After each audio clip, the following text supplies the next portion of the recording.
በሰላም ያስወልከኝ በሰላም አሳድረኝ አባቴ ሆይ አምላኬ ሆይ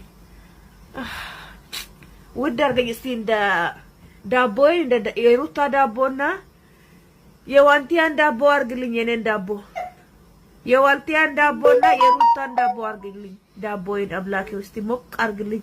ቀዝቅዛ እንዳትቀራ ዳቦዬን መድኃኒዓለም እስቲ ቆይ ነው የምለው። ያቺ ሩታ ቅመም አላት እንደ ዳቦዋ የመድኃኒዓለም ቅመም ጨምርልኝ ዳቦዬ ውስጥ። አንዱ ከሄደ አንዱን ጣልኝ እስቲ ጌታዬ።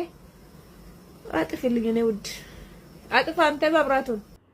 Ashama harka fuudhee akkam jirtan hordoftoota chaanaala kootii kan taatan marti keessanuu nagaan rabbii lafaaf hedduu jirtanitti isiniif haa baay'atu akkam turtan akkasa akkana keessan ana obboleettiin keessan nagaa guuturraa hafaa qaba nageenya na bukkee ture isin birallee haa jiraatu isiniin jecha namoonni chaanaala kanaaf haaraa taatan subscribe like gochuudhaan maatii kootti dabalama kan maatii koo turtan immoo hanga yoonaa yaadawwan garaagaraatiin na deeggaraa turtan galatoomaa galata guddaa na biraa qabdan ammalleen like share gochuudhaan na jajjabeessaa isiniin jechuu jaalladha.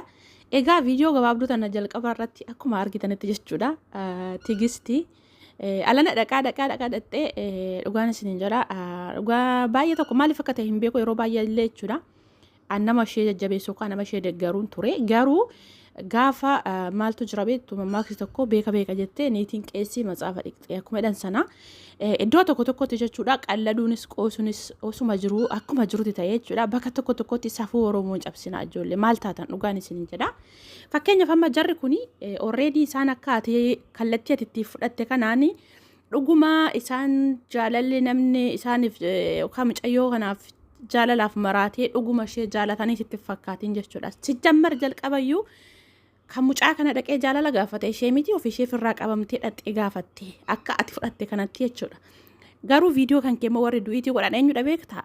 Warra soddaa qofa kan viidiyoo kee du'iitii godhanii akka nan arga yeroo baay'ee irratti jechuudha hin kolfu.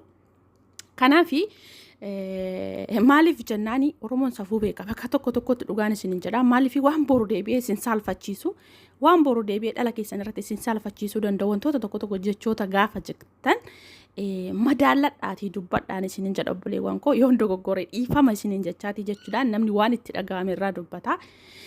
Kanaafi isaanii already biizinasa akka isaan hojjetaa jiranii viidiyoo kana kaleessallee waa'uma kanarraa hin hojjedhe irraa dubbadhee ture jechuudha.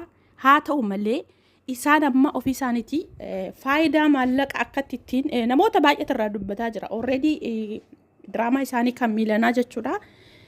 Namni irraa hin dubbatin illee hin jiru. Namoota hedduutu irraa dubbataa jira jechuudha. Maaliif jarri kuni hojiin isaanii akka sirrii hin taane hojiin isaanii dogoggora akka ta'e akkasumas immoo isaan karaa argatanii jennaan kallattii yookaan diizaayinii jijjiiranii ittiin dhufaa jiranii.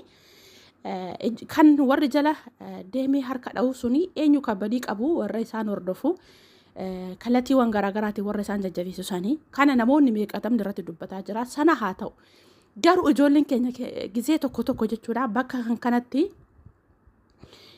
ilaalchi isin itti fudhattanii akkasumas immoo ittiin gaafa dubbatta waan tokko irraa dubbachuudhaan duratti wantoonni isin dubbattan suni eessatti akka safuu darbee eessatti akka safuu dagate ilaalaa dhugaan isiniin jedha. Maaliif yeroo baay'ee gaafa namni harka namaaf nama jajjabeessus karaa seexanaa yookaan karaa isin hin madaalle tokko hin hordofina. Maaliif namni sun karaa sanarratti isin jajjabeessu isin jaalatee isinitti fakkaatina. Maaliif amma yeroo baay'ee tigis nama ni arrabsiti sirriitti nama arrabsiti. Kanuma beekamuudha kun jechuudha waan argaa jirrudha jechuudha. Garuu wanti kuni gizeen itti qoosan gizeen itti taphatan illee hin jira akkasumas immoo noormaalii godhatanii mituma namni bakka jiramii jireenya guutuu wantoota badaa yookaan immoo kallattii gizee haasa'u dogongoraatuma ooluun gaarummaa hin qabu. Kanaafi bakka itti haasoftan gizee tokko waan boru namoota ollaa keessanii biratti waan isin saalfachiisuu danda'u. Boru waan itti deebitanii viidiyoo waan irraa haasofta sanatti itti gaabbuu dandeessan hin hojjetinaa hin dubbatinaa jechuudha. Kanaaf ijoolleen shamaraa ijoolleen Oromoo jechuudha ijoollee sirriitti simboo qaban ijoollee sirriitti aadaa fi safuu isaanii beekanidha. Eenyuma birattis immoo jaalatama qabu eenyumtuyyuu kan ofii isaaniitti dhiira bira barbaadanii dhaqaan osoo hin taane dhiiratu barbaadee lafa isaan jiranitti dhaqa jechuudha. Kanaafi wanta hundumaatu waan hin fakkaanne walitti fiddanii sooniyyuu isin qofa osoo hin taane maqaa namoota baay'een balleessinaa. Maaliif jennaani isheen intala Oromoo tokko kaleessa akkas jette.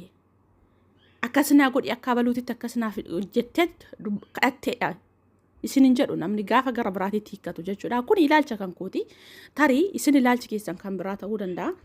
Namoonni asirratti natti aartanis jiraachuu dandeessanii. Kanaaf ani akkanatti fakkaatetti kana irraa dubbadhu jechuudha. Egaa obboleewwan kiyya waan hojjettan kamirrattuu waan dubbattan kamirrattuu iyyuu jechuudha. Madaalli alaalaa wanti suni boru eessatti akka isin qaanessuu danda'u boru akka eessatti gufuu isinitti ta'uu danda'u laala gisee dubbatta yeroo hunda jechuudha. Dhugaan isin jedha. Ani yeroo baay'ee tigistii nan deeggara akkamittiin hin deeggara isin fakkaate jalqaba duraa jechuudha. Ijoollee amma nama haa arrabsitu malee jechuudha. Baay'ee nama ofiisheeti immoo of eegu turte. Garuu alana jedhaa dhuftee jechuudha. Hin beeku keessattuu yoo ji'a sadii asitti wantoota dubbattu waan irraa jettu wanta hunduma isaa jechuudha. Jira miti waan hundumti isaa waan safuu dagate. Bakka waan karaa irraa godhe jechuudha wanti isheen hojjettu wanti isheen irraa dubbattu jechuudha. Kanaaf wantoonni akkasii suni viidiyoon kuni jechuudha. Maaliif jennaani maqaan takka ba'ee fi karaan takka ba'ee hin deebi'u akkuma jedhan sana viidiyoon takka miidiyaa kanarra ba'e illee eessumattuuyyuu borodoonaan balleessaa jettee kadhatteeyyuu bakka itti badu hin qabu. Kanaaf ijoollee baay'ee ijoolleen akkasii isaan warri Oromoo suni waan akkasii jedhanii wanti namni halagaa yookaan namoonni ollaatti maqaan dha'uu danda'anii hin dalagina. Kallattii kamiiniyyuu jechuudha. Kolfaanis ta'e jechoota adda addaatiin waan safuusa eeggate waan daangaan dabarre tokkoon yoo irrattis qooste yoo taphatte ammootu namallee yoo arrabsite gizee arrabsitu jechuudha. Waan intalli Oromoo takka jiramii kan safuu dagate ta'uu hin qabuun jedha akka kootti jechuudha. Maaliif jennaani nuti boru dachee kanarraa hin dabarra. Garuu hojiin nuti hojjenne asirraa hin darbu. Dhalli dhufu itti darbaa dhufeetuma laalaa deema malee hin darbu. Wanti takka miidiyaarra bahee wanti garri itti haqamu hin jiru jechuudha. Garuu kuni maal ta'aa dhufa dhaloota boru kan dhufu faallessaa deema jechuudha. Kanaaf waan akkasii hin dalagina. Yeroo tokko jechuudha bakka tokkotti maaliif akka isinitti fakkaatetti qofa dubbachuu osoo hin taane maaliifan dubbadha? Maaliif dubbachuun na barbaachise? Bakka kamitti bakki itti dubbatamuu qabu? Wanta sanis immootu wanti suni waan ati irratti dubbattu akka irratti dubbattu kan keessi ajajoo ta'e bakka itti dubbattu sunoo eenyuuf barumsa ta'a?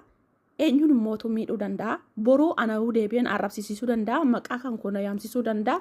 Akkasuma maqaa obboleewwan koo maqaa maatii koo yaamsisuu danda'a? Wanti sun jedhaati of madaala. Maaliif wanti hundumtuyyuu dhugaan isin hin jedha. Dubartiin keessattuyyuu maaliif bakka qaba bootan dubartiidha jechuudha. Abbaan ofii keessanii isin kabajaa ofii kennitanii toonii jechuudha.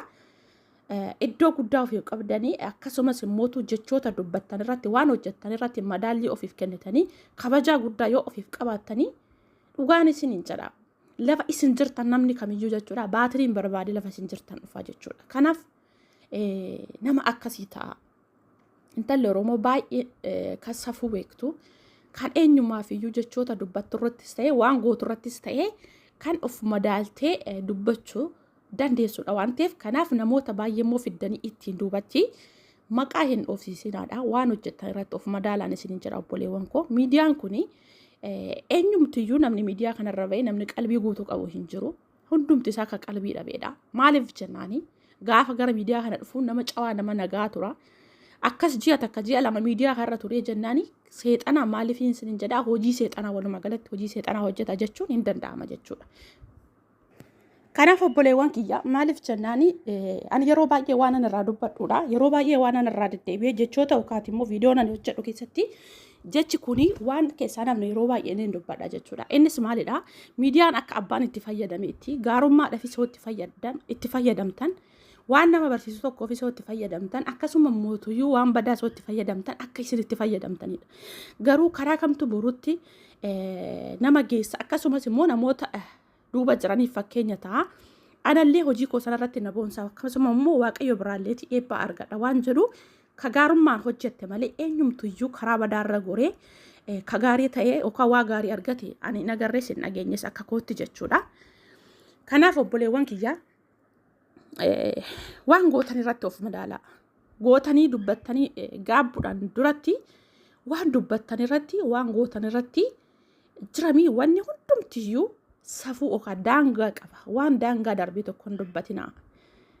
Maaliif keessattuu jechuudha sa'aatii kana keessa bara kana keessa ka ijoolleen dubaraa dubbatanitti yookaan ijoolleen shamaraa hasaanitti dhiiratu saalfachaa jira. Qofa garuu akkamitti ture eenyumtiyyuu waggaa itti dhalattan irraa kaatan hin beektan dudduuba keessan jechuudha. Bakka bara kana keessa dubartiin haasoftee dhiirri qaanfatu jechuudha. Kan dhiirri dubbatutti dubartiin qaanfataa turte jechuudha. Dhiirri amma ta'e tokko hamma kanayyuu hamma dubartoota sa'aatii kana daangaa darbanii safuu cabsanii dubbatan kan osoo hin taane bakka tokkotti difratiidhaan jechoonni dhiirri dubbatu kan dubartiin immoo dubbachuuf itti saalfattu baay'ee jira ture. Kanaaf garuu bara kana keessa dubartiin akka barbaadetti irra gadi jettee waan keessa dakaa garaa ishee ta'u dhufee akka barbaadetti dubbatti dhiirri immoo saalfataa jira jechuudha. Kanaaf akkas hin ta'inaadha. Waan akkasii hin dalaginaadha. Waan dubbattan irratti of madaalaa dubbadha. Maaliif wanti hundumti isaayyuu dachee kanarratti hafaa isin hin dabartanii garuu hojiin kan keessan eessumayyuu dachee kanarraa hin haqamu. Namoonni dhalli dhufu darbaatti ka daawwatu dhalli keessanillee hamma ijoollee keessanitti kan laalanii jechuudha. Kanaaf waan gaarii dalagaa. Waan gaarii hojjedha. Waan gaarii hojjettanii tooniyyuu jechuudha. Maaliif jennaan waan takka waan nyaattanii dhugdanillee dhabdanii maaf kadhattanii jiran gaarii hojjedha. Gaarummaan abbaadhaaf yeroo hunda waan an irra deddeebi'ee dubbadhuudha kun maaliif jennaan amma jaalattanis jibbitaan borus iftaanis haa ta'u maaliif waan keessi koona ajajee waan sammuun koo kun gaariidha dubbadhu jedhee keessa kootti itti madaalee baasee dubbadha namaafillee barumsa haa ta'u akkasumas immoo namni kun nu fayyadu jedheellee bira haa darbu an garuu nama hin fayyada jedhee waan yaade tokko akka safuusaa eeggatetti maaliif jennaan ani intala dubaraati boruu ijoollee dubaraa godhachuu danda'a. Akkasumas immoo ani haadhan qabaa, obboleettii qabaa biratti wantoonni nani dubbadhu, wantoonni nani hojjedhu tasuma waaqayyoo nama na gargaaretti waan safuu dagatee nanaasa'allee nan hojjedhallee jedhee sammuun kooyyuu na dhayyamu waaqayyoo mumtiyyuu karaa sanarra nan qabin isiniin jedhaa obboleewwan koo kuni ilaalcha kooti. Namoonni dogoggorteettanis dhiifama naa godhaa. Dogoggorri kiyya eessatti akka ta'e natti himaa. Yaada qabdan hundasaa koomentii jala naa barreessaa. Ani dogoggora kooraanan sirradha. Egaa obboleewwan kiyyaa hanga viidiyoo biraa walitti deemnutti turtii gaariin isiniin jedha. Waaqayyo nama karaa isaarra goru nu haa taasisu. Waan hanga yoonatti na duukaa turtaniif galatooma galata guddaa na biraa qabdanii turtii gaariin isiniin jedha.